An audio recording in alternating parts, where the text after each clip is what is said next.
राधे राधे दोस्तों, कैसे हैं आप सब। दोस्तों, आज निर्जला एकादशी है। इस व्रत को अन्न और पानी के बिना रखा जाता है।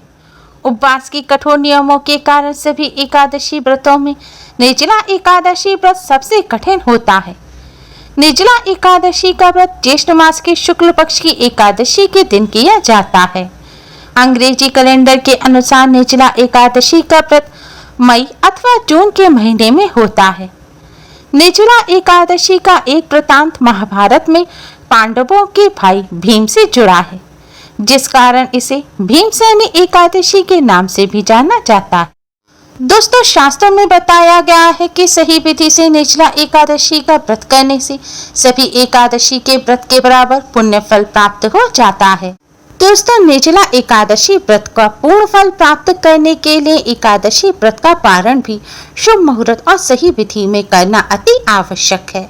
आज की इस वीडियो में हम आपको बताएंगे कि निर्जला एकादशी व्रत के पारण का यानी कि व्रत खोलने का शुभ मुहूर्त क्या है, व्रत कब खोलें, व्रत क्या खाकर खोलें और व्रत खोलने की सही विधि क्या है। व्रत खोलते समय किन सावधानियों को बरतें जिससे आपको एकादशी व्रत का पूर्ण फल प्राप्त हो सके। इसके साथ ही दोस्तों, निर्जला एकादशी पर कलश का दान करना बहुत ही शुभ माना जाता है। माना जाता है निर्जला एकादशी पर सही विधि से कलश का दान करने से भगवान श्री हरि विष्णु और माँ लक्ष्मी जी की असीम कृपा प्राप्त होती है। माना जाता है कि निर्जला एकादशी पर सही विधि से जल से भरा कलश दान करने से सहस्त्रों गोदान के बराबर और स्वरदान के बराबर पुण्य फल प्राप्त होता है। आज की इस वीडियो में हम आपको बताएंगे कि निर्जला एकादशी पर जल से भरा हुआ कलश किस विधि से दान करने से कलश दान करने का पूर्ण फल प्राप्त होता है। दोस्तों, इस बार निर्जला एकादशी का व्रत 6 जून और 7 जून दोनों ही दिन रखा जाएगा। शास्त्रों के अनुसार जब एकादशी 2 दिन आती है तब गृहस्थ जनों को पहले दिन व्रत रखना चाहिए, यानी कि गृहस्थ जनों को 6 जून को व्रत रखना होगा। 6 जून को जो लोग व्रत रखेंगे वह व्रत का पारण 7 जून को करेंगे।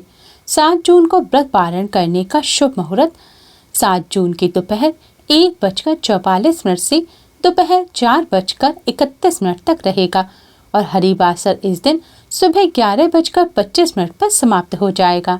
शास्त्रों के अनुसार एकादशी जब दूसरे दिन आती है उस दिन साधु सन्यासियों को व्रत रखना चाहिए। अगर आप चाहें तो आप दोनों ही दिन 6 जून और 7 जून दोनों ही दिन व्रत रख सकते हैं। अगर आप दोनों दिन व्रत कर रहे हैं तो व्रत का पारण 8 जून को करना है। दूसरे दिन एकादशी का व्रत मोक्ष की कामना वाले लोगों को रखना चाहिए, लेकिन अगर आप गृहस्थ सुख के साथ ही मोक्ष की भी कामना करते हैं और आप दोनों दिन व्रत रखना चाहते हैं तो दोनों दिन आप व्रत रख सकते हैं, लेकिन 2 दिन तक भूखे प्यासे रहना संभव नहीं है। ऐसे में आप पहले दिन फलहार लेकर अन्य एकादशी की तरह और दूसरे दिन निर्जल रहकर यह व्रत कर सकते हैं। अगर आप 7 जून को व्रत कर रहे हैं तो व्रत पारण करने का शुभ मुहूर्त 8 जून की सुबह 5:23 से सुबह 7:70 तक का रहेगा। एकादशी व्रत का पारण द्वादशी तिथि समाप्त होने से पहले करने पर ही व्रत पूर्ण होता है और द्वादशी तिथि 8 जून की सुबह 7:70 पर समाप्त हो जाएगी। दोस्तों, निर्जला एकादशी व्रत का पारण शुभ मुहूर्त में करने के साथ साथ सही विधि से भी करना चाहिए, तभी व्रत का शुभ फल प्राप्त होता है। तो आइए जानते हैं किस विधि से करें निर्जला एकादशी व्रत का पारण।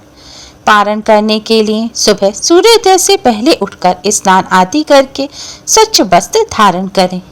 इसके बाद आप सबसे पहले अपने मंदिर की सफाई करें, भगवान जी की सभी तस्वीर को साफ कपड़े से पोंछें और प्रतिमाओं को स्नान कराएं और स्वच्छ वस्त्र पहनाएं। अब आप व्रत खोलने के लिए सात्विक भोजन तैयार करें। दोस्तों, एकादशी का व्रत कुछ चीजों को खाकर बिल्कुल नहीं खोलना चाहिए, जैसे कि प्याज, लहसुन, अंडा, मीट, चावल, मसूर की दाल, सेम की फली, बैंगन, मूली और साग। इन चीजों को आप भोजन में इस्तेमाल ना करें। इसके साथ ही एकादशी व्रत का पारण यानी कि एकादशी व्रत हमेशा पराठे या फिर पूरी खाकर खोलना चाहिए। व्रत खोलते समय कभी भी आप रोटी का सेवन ना करें, क्योंकि रोटी कच्ची चीज में आती है और व्रत खोलते समय कच्ची चीज नहीं खाई जाती। इन चीजों के अलावा जौ का भी आप व्रत का पारण करते समय सेवन ना करें। इन सभी चीजों को छोड़कर आप सात्विक कोई भी भोजन व्रत के पारण के लिए बना सकते हैं। आपने जो भी सात्विक भोजन बनाया है उन्हें 2 अलग अलग प्लेटों में लगाएं और भोजन में तुलसी दल अवश्य ही रखें। अब इस भोजन का आप भगवान विष्णु जी को भोग लगाएं। भोजन में आप कोई फल और मिष्ठान भी अवश्य ही रखें।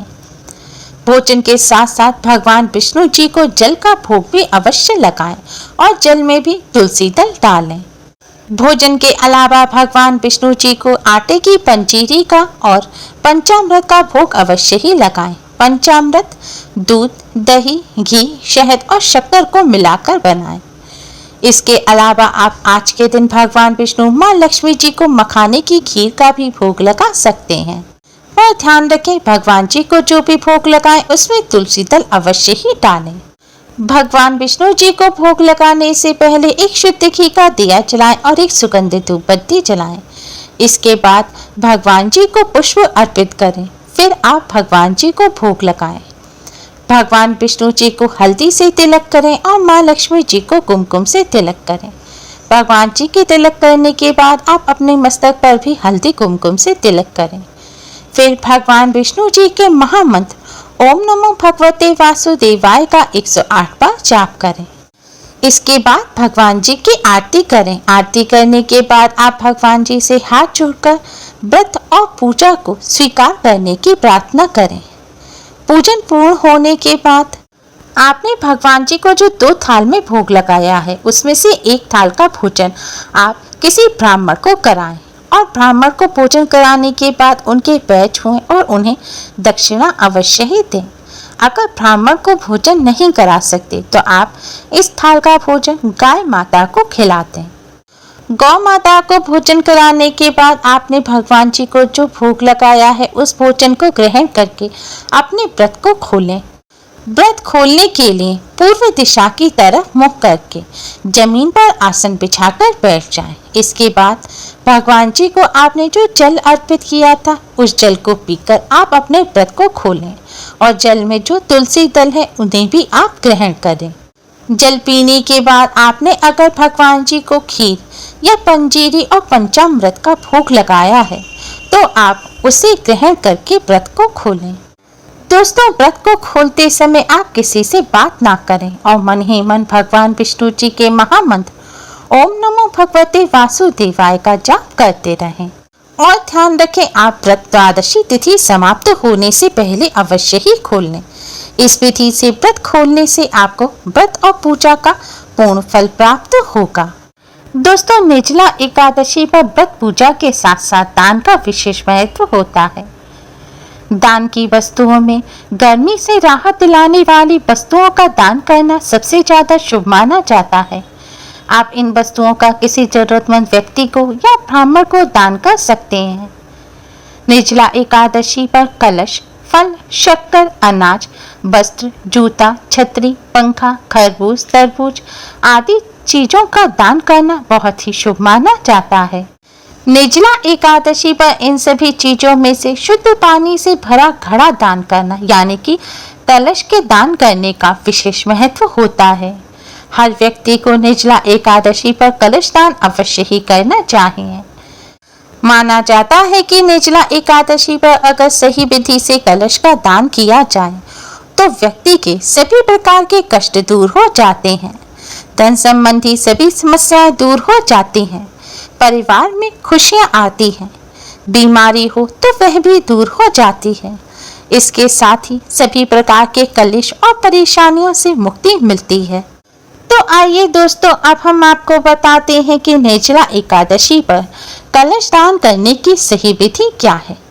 आप निर्जला एकादशी के दिन भी कलश का दान कर सकते हैं। अगर इस दिन ना कर सके तो आप दूसरे दिन यानी कि द्वादशी तिथि पर भी कलश का दान कर सकते हैं।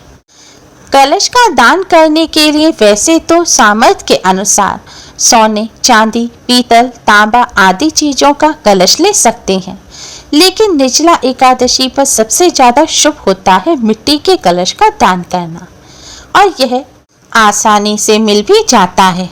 कलश दान करने के लिए आप एक नया साफ मिट्टी का कलश लें। कलश को पानी से धोकर साफ कर लें और इसमें शुद्ध जल भरें। जल से भरे हुए कलश को आप अपने मंदिर के पास रख लें। इसके बाद एक साफ नया कोरा सफेद रंग का कपड़ा लें। अब इस कपड़े को आप कलश के गर्दन पर यानी कि कलश के मुंह पर बांध दें। ध्यान रखें, आपको कलश पर ढककर नहीं ढकना है।